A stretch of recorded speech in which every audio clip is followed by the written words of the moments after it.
you on time, you beat your shirt. Pretty. Are you? Good. It's good to see y'all. I didn't expect you to be over here today. How are you? Good. Good to see you.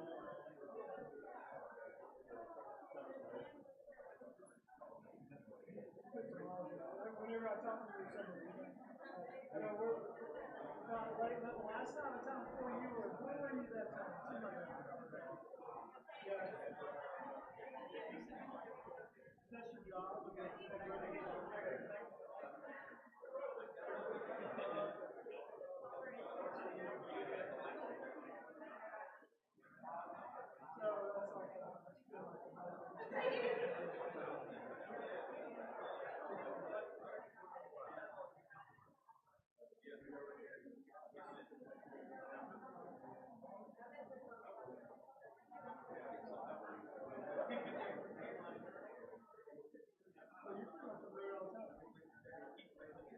What was it? Always your church?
$778.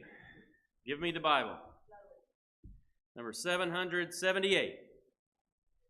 Give me the Bible, star of gladness gleaming, to cheer the wandering, lone and tempest tossed. No storm can hide that radiance peaceful beaming, since Jesus came to seek and save the lost.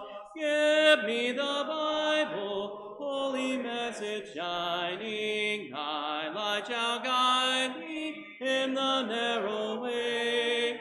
Precept and promise, law and love combining, till night shall vanish in eternal day. Give me the Bible, lamp of life immortal, hold up that splendor by the open grave. Show me the light from heaven's shining portal, show me the glory gilding Jordan's wave. Give me the Bible, holy message shining, thy light shall guide me in the narrow way. Precept and promise, law and love combining, till night shall vanish in eternal day.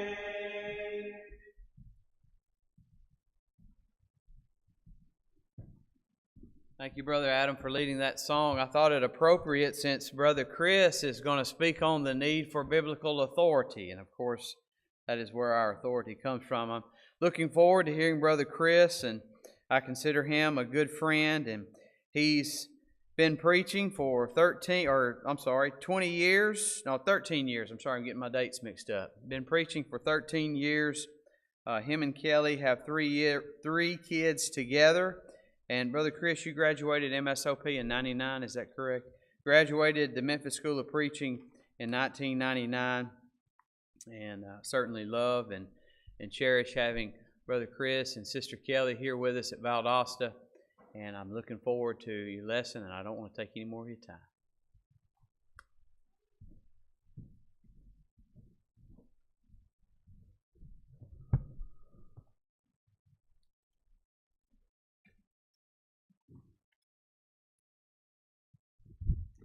Well, I'm grateful for the opportunity to be with you, to speak. When Matthew was talking about getting the lectureship all finalized and prepared and all the things that were going to be done, he said, "Would you be interested in speaking?" And I said, "Well, sure." I had no idea we were going to be having the caliber of speakers that we have. So that's what happens when you volunteer too early to do something, and then you get to sit at the feet of men like this who obviously are more qualified and so much in the work of the kingdom that they do that I am glad to pale in comparison to them. But I asked Matt when he started talking about the subject, I said, are we going to get to pick our subjects, or are you going to give me a good one? And of course, we're joshing and we're back and forth with each other because we have the opportunity to do that on occasion. And he said, well, the need for biblical authority. And as I thought about the need for biblical authority, and he gave me Nehemiah 13, he said, oh, and by the way, we're going to do two. We're going to do a homiletic and an exegesis. Are you up to that? Sure, that's no problem. Of course, volunteering for all these things is the easy part when you're in the planning stages of all these things. So, those works are nothing but good for us as students of the Bible. The more we are tasked to do, the more we're able to prove that work which God requires of us to do. So I'm grateful for the opportunity to speak to you. I'm grateful for the task that has been assigned. I'm grateful for the men who have allowed this lectureship to happen. And I know that for us at Valdosta, there's a lot of work that has gone into this. And as you look around and as you see the things that are being done and that will continue to be done the rest of this day and tomorrow, those things didn't come by accident. We've talked about accident. Things don't happen by accident. Well, let me tell you something else that doesn't happen by accident. Our preaching the Word, spreading the gospel to the lost is not by accident. We may accidentally come in contact with someone, and we may have the opportunity to talk to them about the gospel of Jesus Christ, maybe by accident or by providence. We're not able to say in concrete forms which way it is that those things have been made available to us. But as we pray from time to time, we do pray for open doors of opportunity. So as I stand here before you today, I look over to my left and you can see Rick Lawson sitting down here. Rick and I were students together at Memphis, and he and his wife and my wife and I, we became very close friends. But when we first started Memphis together, I didn't know Rick from Adam's house cat. And Rick and his friend Mike Ray, I'll not tell you the story, but I will ask you to tell the story of how you shook hands with Mike, and you'll know what I'm talking about here in just a minute, when you met him at work. But Rick has always been a source of encouragement to me, and Rick has always been one of those guys that when something goes on or you need to talk, he's always been available. But I'm going to tell you that as I look up there at that clock, I wonder if he's been up there messing around. Because one day, and I know that I haven't seen Brother Liddell yet, but he'll be here tomorrow. One day in Brother Liddell's preacher's class, where we were, doing our sermons and practicing, learning how to do the things which we now obviously have seen that Rick is very good at. I was to speak, and of course, I was always first, being a Bolton, being B. I was the head of my class for that, and so they conspired together while I was not there to shorten the time that we had. And I don't know what method by which they would do this, but they decided that they were going to, it was supposed to be a 5-minute speech, at like 2 minutes in, tell me that I was at 3 minutes.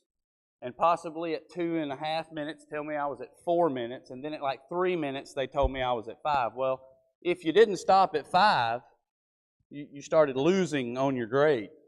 So I put a 5-minute speech in like 2 minutes and 58 seconds. And so as I sat down, everybody, of course, just erupted with laughter and all kinds of hee-hawing. And I didn't know what had happened, because when you're up here, 3 minutes and 5 minutes is not very different. So stay out of the booth. One of the other things that I wanted to do, I see David Conley here, and David is one of the preachers here in our local area. I want you to do something for me. I want you to take this. Do you know what that is? You can do it in your seat. You're fine there. David, what is that? Okay, it's an ad machine. What I'm going to ask David to do is, in the time that we're sitting here speaking, there's a plug up here somewhere. If you figure out how to do this, there's a plug up here. I want you to write your wife a love letter with that while, you're in this particular section. So you've got 45 minutes or so. Figure out how to write your wife a love letter with an ad machine. So, in my line of thinking, as I stand here before you today, we prepared these manuscripts, and I told Matt, I said, it doesn't line up with me to have prepared a manuscript months and months ago, and then this is not what's in my head today, because I've studied and I've progressed and I've had other things come kind of to the forefront of your mind. So as other speakers have done, I'm going to deviate from what is actually printed in the book. But I do not want you to think that you shouldn't go to this material, because this material is very, very important. All of these men have put so much time and effort into these things. Matt's done a great job in putting the editing touches on it. But I want you to understand that there's a lot more material in this book than I can cover in this short period of time, because you will not exhaust this subject of the need for Bible authority. We have the opportunity to look around us today, and in my lifetime, I'm 45 years old. In my lifetime, I have never seen a greater response or a greater call or a greater massive scaled effort, interest in authority. And you look around our world today, authority has been called into question. Authority has kind of been put on the forefront in a lot of people's minds. Who has the authority over me? That seems to be a question that people have been asking lately. And it's a sad truth that in our world today, we have a lot of people who are claiming authority over us. They're claiming that they have the almost inerrancy type authority, to where what they say actually goes. And the pandemic has brought about a need for us to consider the source and the intentions of those who are occupying the role of governmental positions of authority. And sadly, it is the case that in my lifetime, I don't know that I have ever seen something like this happen, to where we have so many people digging into authority. Have you ever read the legal descriptions of some of our laws? Have you ever read the legal description of a piece of property? Have you ever gone into any of the legal system's dictation? If you go into that, it's not very... How many people in here are attorneys? Okay, so we're going to need somebody to help us to read some of this information if we were to go into the legal descriptions of things. It can be complicated. It can be somewhat archaic in its language. And I have read through such a document as a deed or maybe a will. Sometimes those things have words in them that we don't use every day. Sometimes they have ideas in them that may seem foreign to us, and we may have to study a little bit or look into them a little bit. But with this revival of interest in authority, you and I have a door of opportunity opened unto us. That door is for us to be able to place our God, His anointed one, His Christ, and the Comforter who was sent to reveal the Word before the populations of mankind. We have that opportunity.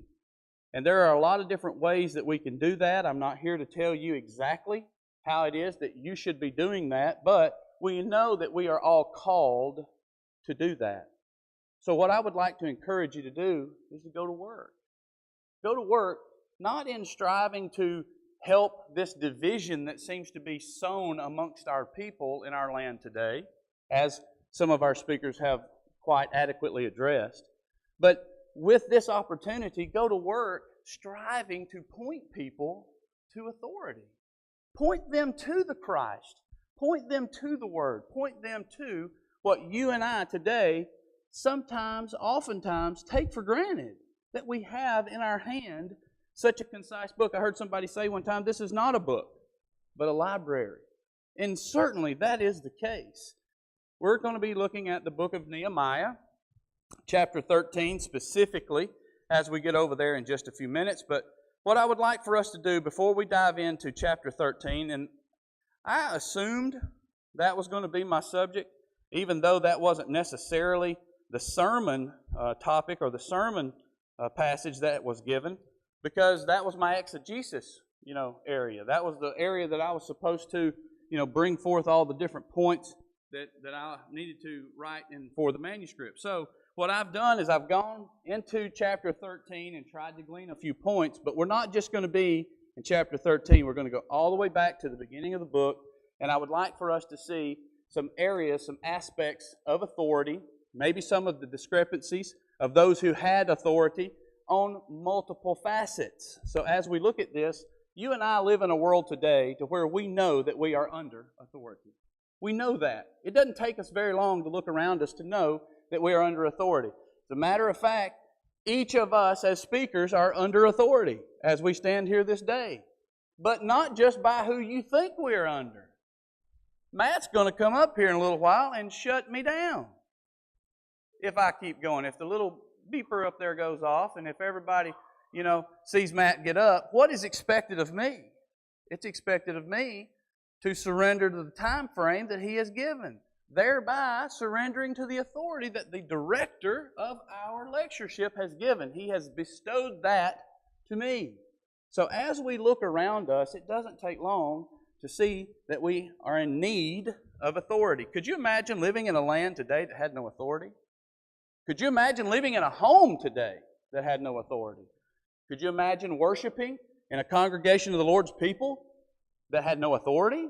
Well, we live in a world today to where people don't want to readily recognize authority, but yet they must submit to an authority. So our question that I would like for us to keep in mind as we go through this is, unto whom should we submit?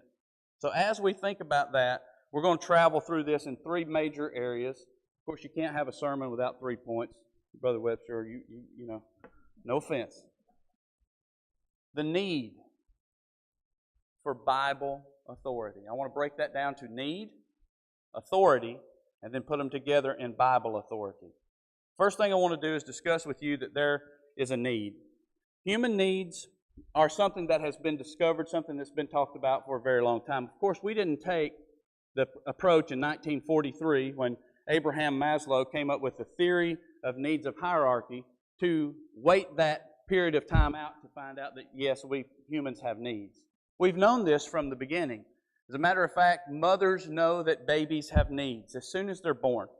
It doesn't take very long for that baby to understand that someone is going to meet those needs. I don't know how long it was when our children were born that they began to cry, but it wasn't very long. And thankfully, at this point in time, being our youngest one being 21, they have ceased to cry about those things. But the needs have not stopped. The needs have just changed. Our needs in our life will continue to change. But what I would like for us to do is to go back and take these fundamental things that were developed in 1943 and kind of roll them out to us in a structure to where we can understand them scientifically from what men today, who may or may not believe in God, but yet they do believe in needs of men, needs of us as humans. So I'm only making this point for this reason. Brethren, we in the church, as we sit here this day, I don't know that I'm speaking to very many folks that are lost. We're speaking to the saved. And I'm afraid to tell you that I think on a number of occasions in our assemblies for worship on Sunday mornings, Sunday nights, and Wednesday nights, we're doing just that as well. We're speaking to the saved. The need for Bible authority is, as a whole, grasped by those who are sitting in pews today. The people we need to be talking to are not the people who are sitting in the pews. They're the people that are outside these buildings and outside the safety of the blood of Christ that we need to get to and convince and try to show the need for Bible authority. So as I say this, please don't think that I'm a scientist up here trying to break down some scientific method. I'm not. I'm not a scientist. However, I do think that I'm in an experiment at the moment. And you can look around our world today and see that there is quite the experiment going on. And you will see some of the things that we will discuss kind of in our world today as you look around. But Maslow came up in 43 with these 5 basic divisions. And he put it together in a pyramid, and he said that these are layered. So the bottom layer has to be met, the next layer can be met, the next layer, and so on. So you understand kind of where I'm going. As I mention these things, I'm going to start with the bottom and walk our way up to the top. Number 1, physiological needs. These are needs like breathing, eating, water, sleep, the health of the basic human body. So as we think about these things, it doesn't take us long to figure out that yes, indeed, there is a need for that. But one of the things that I want to share with you is that each one of these needs that Maslow came up with in 1943, God had already dealt with long ago. If you want to know more about man and who you are, actually, who you are, go read the wisdom literature in the Old Testament. Go back there and go through the book of Psalms, the book of Proverbs, the book of Ecclesiastes. Stay in the book of Ecclesiastes after you read it and reread it and then reread it. And then you will understand all of these books back there that dealt with who we actually are inside, not during the generation that we live in or the time period or the nation or any of the races we may, quote, belong to, although we know we belong to only one, and that's the human race. It is the fact that these books detail very much so the things that people are discovering in our lifetime as relative to the needs that we have. Job 33 and verse 4 talks about our breathing needs. Ecclesiastes 5:18 talks about our food needs. Job 36:27 talks about our water needs. Job 4:33 talks about our sleep needs. So we understand that all these things that people can come up with today, they can be proven by the God who created us. But let me back up and say that we're not really trying to prove anything that's created today. It's more like we're trying to comply to the things that God has already written.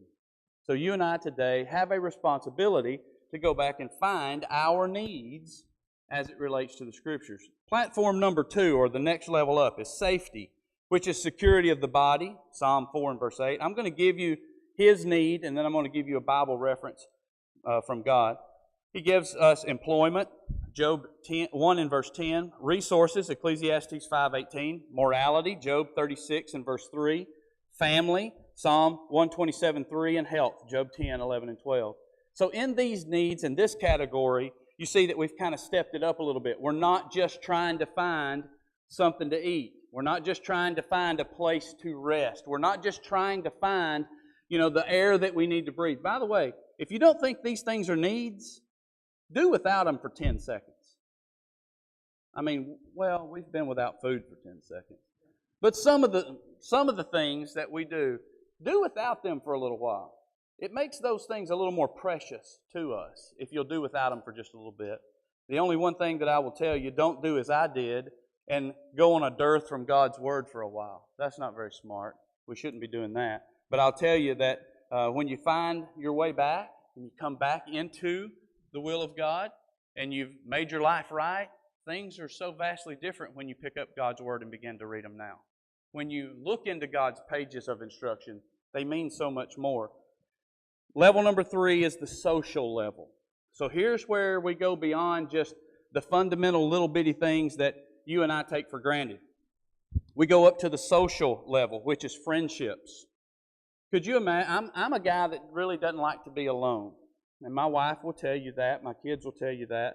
I really don't care to be alone because I'm just not built for that. I like to be around folks. I like to interact, those kinds of things.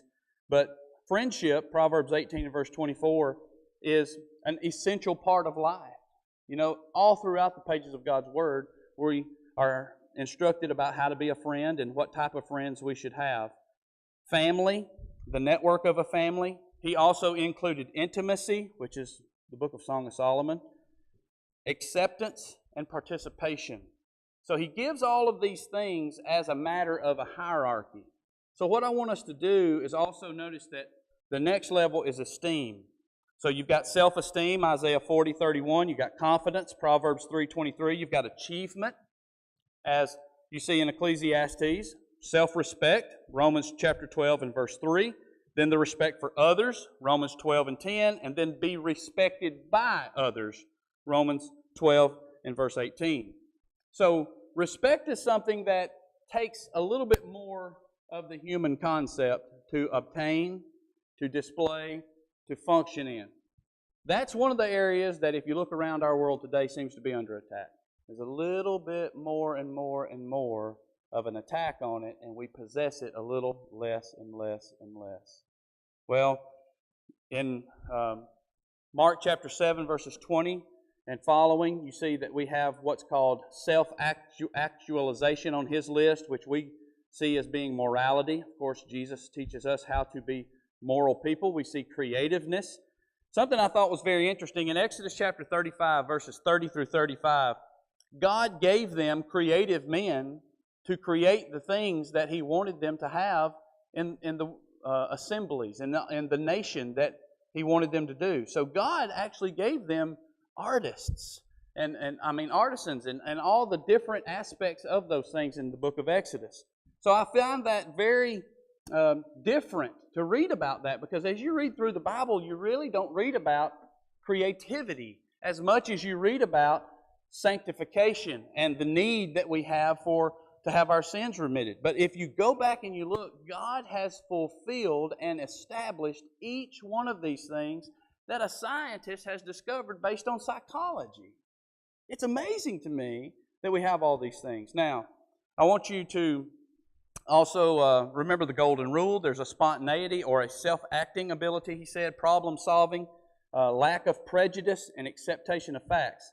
Well, as he gets to the top of his hierarchy, as he gets to the top of his pyramid, he says, in these things, you can't have them unless you have all of the other needs met. And I thought, man, that's remarkable. That here we are, and we talk about milk and meat in the Scriptures, and we talk about all the different complexities of life. Everything from the day of your birth until now has been a building block process. And our Lord has provided for you each and everything you needed to be successful this day. No matter how creative you are, no matter how spontaneous you are or self-acting that you are what you are because of God, because He created you. He designed you. So He knows exactly how to provide for you. And I think it's remarkable that scientists are just now discovering this stuff. But I want to talk to you a little bit about psychology when it comes to this. I'm not a psychologist. And I was one of those guys for a long time in my life that if your puppy got ran over when you were a kid, get over it. I was. I couldn't understand why people just, but let me tell you something. The experiences that we have in life affect us. The things that we've been through affect us. So as you look into the pages of God's Word, allow that to affect you. Allow that to reconcile your life to God. Allow that to heal you, because the God who provides all these other things that we've just looked at that a scientist can discover, God has already provided those avenues for us. Our Father knows our every need, Matthew 6:8. Jesus said to seek, ask, and knock, and He cares for us, Matthew 7:7. 1 Peter 5 and verse 7. So what I want to do now is I want to go and transition just a little bit to authority. The reason I mentioned Maslow's experiment or Maslow's hierarchy of needs is because we as people know that we have needs. But do we have a need for authority? Well, in all of those things that we've just discussed, authority is one that permeates them all. It permeates every single aspect of them. So there's a concept, but there's a comprehension of authority, and that's what I want us to look at.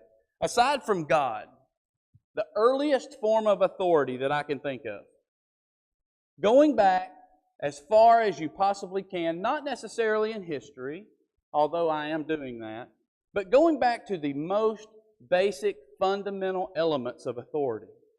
What's the most basic one you can think of? Well, the one that I came up with is parenting. Every parent has in them a natural ability, a natural sense, and a natural presence of authority. And every child who is born to a parent has the ability to recognize that. It's amazing to me that before we even know who we are, we know who our authority is. If you don't think that's creative, you should go back and study more about this book, more about God's Word, because that's exactly where creativity and where the home was supposed to start teaching us who we are. We're not supposed to be told necessarily that we're this division or this division. What we're supposed to be told is that we are God's. Deuteronomy chapter 6, verses 3 through 5. Where are you in your relationship to authority? Are you like the little baby that doesn't know who you are? Or are you like the parent who knows the responsibility which you now possess? You have to act on that authority. You have to act on that. But let me tell you something else. Every child who is born with the ability to submit to authority, but also be an authority figure. Where did you pull up your authority boots? Rick, did you have some authority boots they gave you at birth? But you have authority in you now, don't you? Well, where did that come from? That came from the same source that gave you life itself. It gave you the permission to be an authoritative figure. It gave you the submission to those authoritative figures. Now, what I want us to do is take a little bit of time and think about, just for a moment, another experiment that was mentioned. And this experiment is talking about Hitler. And if you'll go ahead and put the screen up, if Hitler asked you to electrocute a stranger, would you do it? And the reason this came about was in 1962, this scientist that came up with this was upset at the fact that Adolf Eichmann was being tried and he was being put to death. Well, what was he being put to death for? He was being put to death for the reason of executing Hitler's instructions, basically. This guy was the transportation guru. He was the guy that sent everybody out to be executed. And they prosecuted him, and as they prosecuted him, they put him to death. If you want to know a lot about the hierarchy of laws and under what authority they used to prosecute him, I would encourage you to go to our late brother Warren's information as he debated Aegean flu, because there's a lot of information in there speaking to the laws and the authorities under which they could prosecute someone from a foreign government, not under our government, not under our law, but someone who yet was amenable to a higher law. And I would encourage you, if you have the time to go do that, please be patient with Aegean flu. And as you come on down, this experiment, this guy, he was at Yale, and he wanted to prove that people wouldn't do it. They just simply wouldn't do it. So he got together a group of people. In 1962, he paid them $4.50. That's like $38 and something an hour now. He paid them to do this experiment. And as he paid them to do this experiment, how he had it set up was that someone who had authority was standing there. And as someone who had authority, he was standing there telling the other person what to do. So you had a subject who was going to be shocked, and you had a person who was shocking.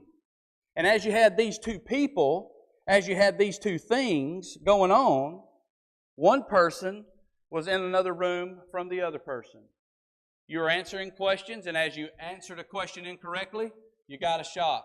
And as you got a shock coming on down through there, there was a certain system that it would administer a shock to you. And as you administer that shock, you didn't really know. I asked these guys to come in because I'm doing on authority. And I don't know if you noticed as they were coming in, that they're a little bit differently dressed than some of us. But this is a different source of authority. How easy, and we will get to this in just a moment, how easy is it for us to become distracted from this source of authority here by simply, not that these guys are any different from what an authority figure should be, but it's the different source of authority. Okay? Thank y'all for stopping by. Yep. What I wanted you to do was to see that it's easy to be distracted by another form of authority. It doesn't matter what that form of authority is, it can be distracted, and that's what we're going to get at in just a little bit with our enemy Tobiah. But in this experiment, I'm going to have to summarize because I'm running out of time. He basically took this experiment to 450 volts. Is there an electrician in the room? 450 volts. Do you think you could taste your feelings with that? You'd do more, huh? You'd do more than taste your feelings, wouldn't you? 450 volts is lethal, right? That is enough to stop your heart. It started out at 15 volts. The moral of this experiment, or the end result of this experiment, is that this guy, this scientist that thought no one would do this, found out that 62.5% of the people did it. All the way to 450 volts. 450 volts. Now, he figured out, okay, this is bad because he wanted to prove that the Germans were different. He wanted to prove that nobody would do what Hitler is asking these people to do. So he reconfigures the experiment and he comes up with a different way. He starts recording people moaning and groaning in anguish and having heart troubles and all kinds of things. And as he did that, the results were still almost in the 60s. People still did. Even with somebody saying, I'm having heart trouble, even with somebody saying it hurts, even with somebody saying, woe is me. What I'm trying to get at, folks, is this. We live in an environment to where any source of authority can bind its way on us and take us to places that we didn't normally, naturally want to go. We need to back up that source of authority, and we need to focus on things that are smart. JP, go to the next one for me, if you will. Everybody's familiar with this one, right? I want you. This guy right here used to recruit soldiers. Now I think he holds our tax money. But this was one of the guys that, back in the day was a recruiter. Go to the next one. This guy right here is doing a lot of recruiting as well in our world today. Seems like if he was the one telling me what to do, I wouldn't be listening to it. Go to the next one. This is the one that and forgive me for using such a crude example, but that's the only one I could find with something pointing. There wasn't a Bible cartoon anywhere on the internet that I could find that was pointing. But Jesus wants us to think for ourselves, right? Now go to the next one. This is the one that is two images kind of together. Should it be a problem for us to submit ourselves to government and also submit ourselves to God? Shouldn't be a problem. But if the government has become corrupt, if the authority has become corrupt, what will we do? You could take that one off there now, and I want to go to the next section of my study. I want us to go over to conformity. There's an example of conformity. I'm going to reference the next two just so you can go look it up on your own. But Milgram is the guy that did the experiment after World War II, and he's the one that proved that 60-something% of the people would continue obeying an authority source. It didn't matter who the authority was. They happened to be wearing a lab coat, and they happened to be answering questions that were asked, but it really didn't amount to a lot of authority.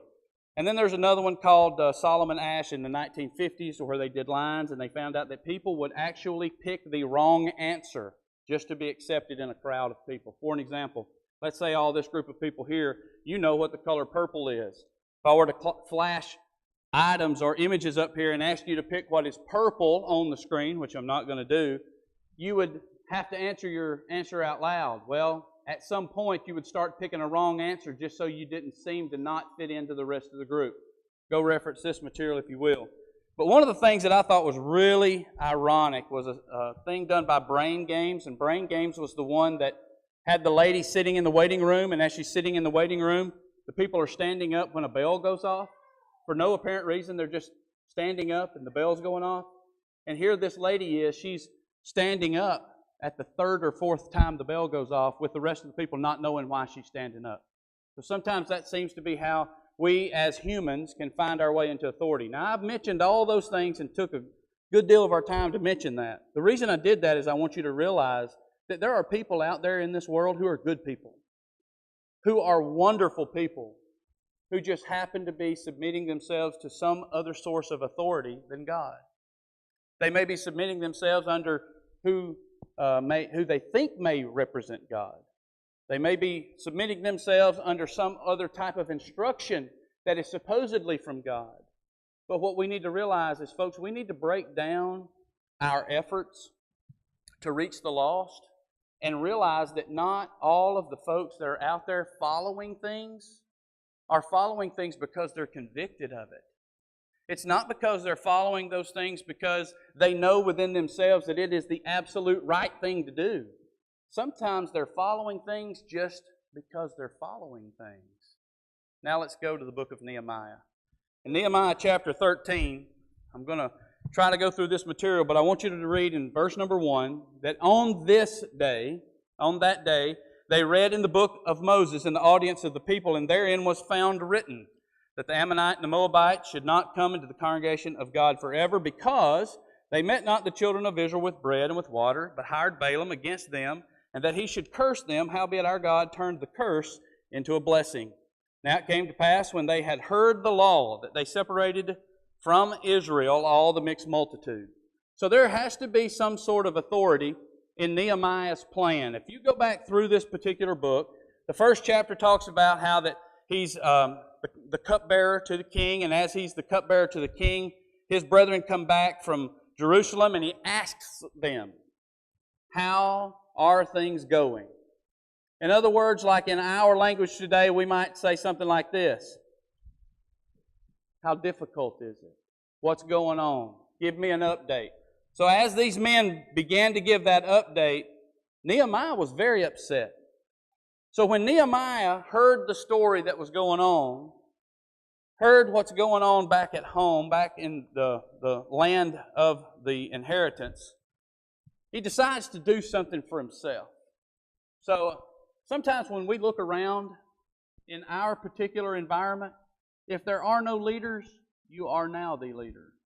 Don't underestimate the ability to make up your mind to do something for God. Because I promise you, if you make up your mind to do something for God, He will wear you out. He'll wear you out. Our Lord has a lot of work that we need to do. And it's going to take all of us for a long time to accomplish a great goal. Nehemiah decided that this is what he's going to do. So he goes to the king and he wants these letters in this particular section, chapter 1. We see that he's coming on down, and he's decided, okay, this is what I'm going to do. And he prays to the Lord for these things to happen. He goes to the king and he asks for letters. And as he asks for these letters, he says, I want you to send me. I want you to send me to Jerusalem. I want you to send me to Judah. I want you to send me back there. Well, what exactly is that? Well, when Nehemiah is sent by the king, that is authority. He's asking to go back not just as a simple reformer, but as a major reformer. He doesn't go back and just talk to just a few of the people and say, hey, we need to get our little group in line. We need to try to find favor with what's going on in town, and we need to make a few changes. No, what he did was he had permission to go back as a governor, as a ruler, as somebody that has authority. Well, when he first goes back, he didn't tell anybody. He inspects all the work himself without telling anybody. As a matter of fact, he went through some places that he couldn't even ride his animal through. So here's a guy that's getting into the nitty-gritty of the case. He doesn't just go riding through the pomp and parade of all things and say, yeah, okay, I know I need to, boy, that's a big gaping hole, let's go address that. By the end of this book, you will see that Nehemiah has sealed up every single breach of the wall. Every single one. Nehemiah is one man, but let me tell you what he did do. He went through with authority and convinced the people of this land that our God, he says, is the one in control. So as we go back and we notice, I'm just going to very quickly go through this.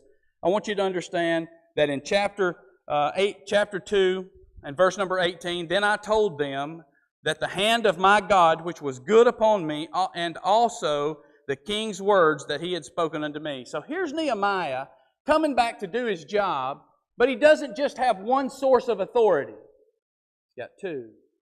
One, of course, obvious is greater than the other, but he couldn't do the one without the other because of the enemies of the people.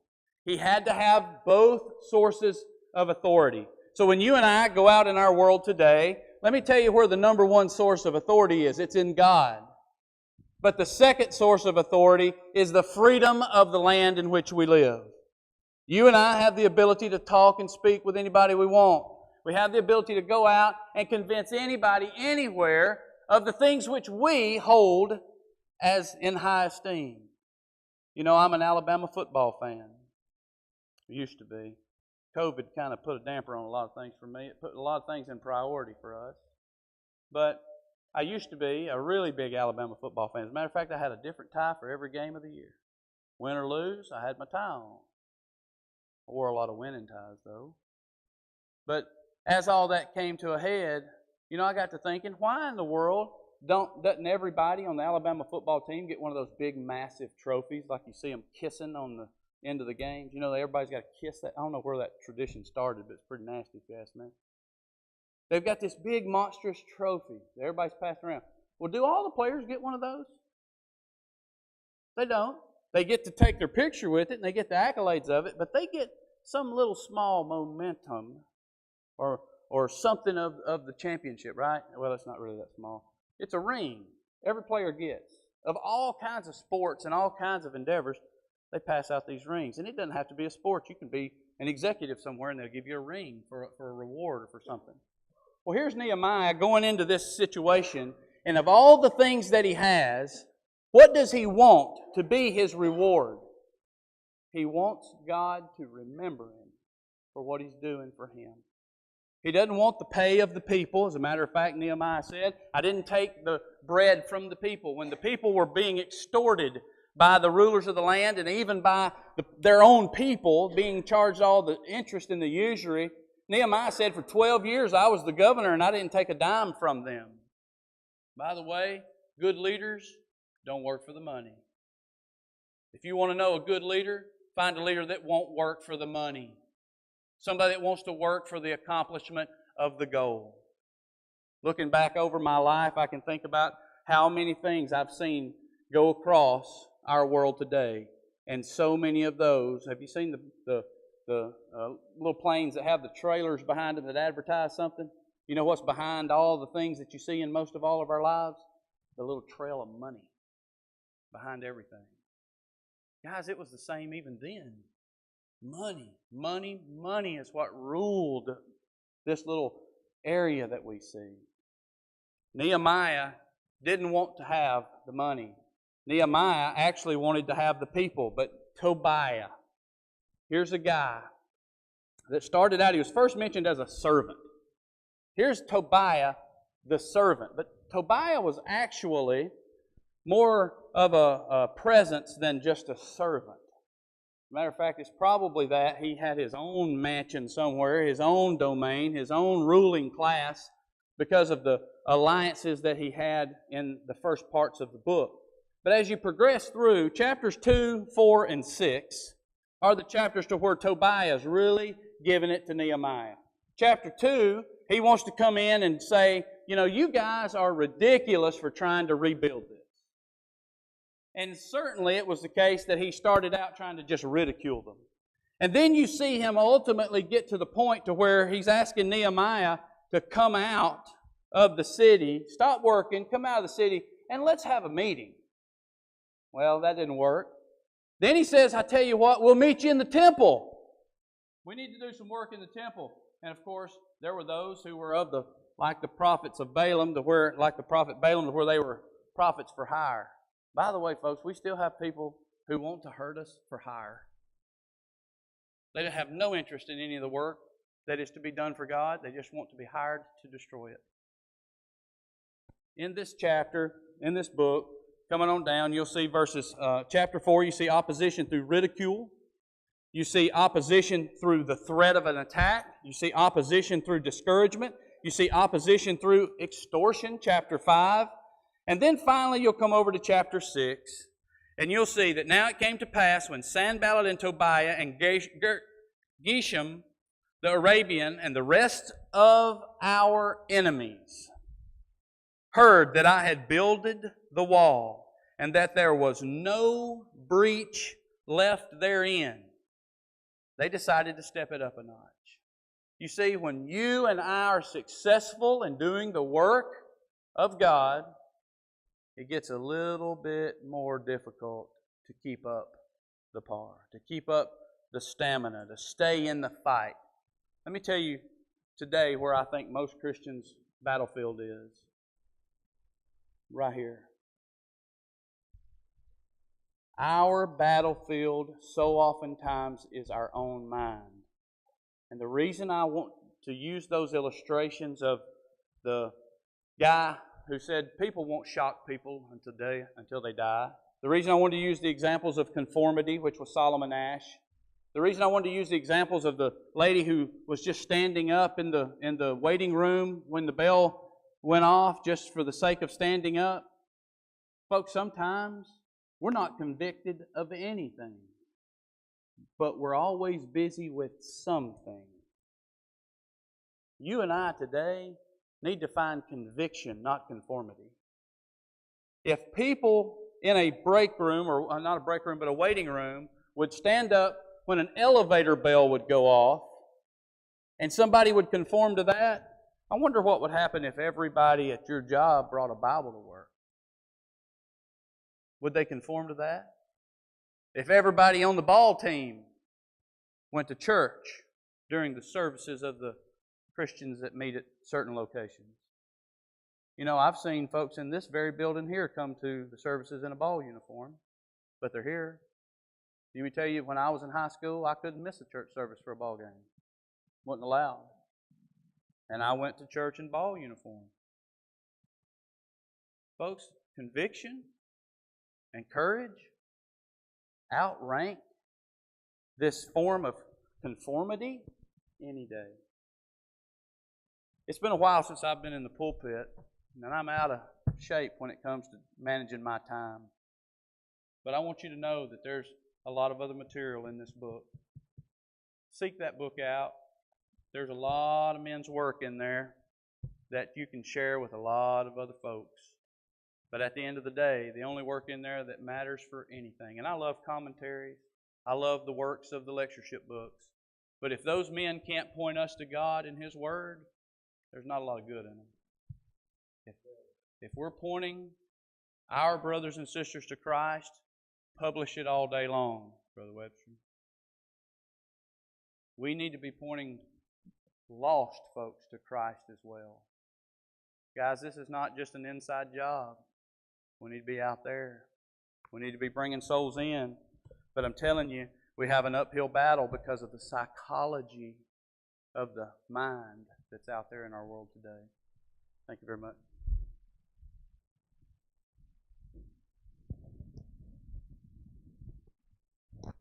Thank you, Chris. And it's good to see you up here in this pulpit, brother. Excellent lesson. We're going to take a short break. Do have some flyers in the back for Brother Paul Sain's spiritual lectureship that's coming up March the 12th. It's a one-day, March the 12th lectureship, 4 speakers. I have to mention we have our book here, the lectureship book. There's some other tables set up in the foyer as well. If you'd like some food or drink, we have plenty in the annex. And that is located right behind me, the wall behind me. You can go out this door and access that. There's restrooms in the back here, restrooms down the hallway. The Chula Vista bookstore is down there as well with Brotherhood material. If you'd like to look at that. And I mentioned that Highland Park will have a teacher's workshop on March the 26th from 8 until noon, and remind you of our gospel meeting April the 3rd through the 7th. I'll see you back here at the top of the hour.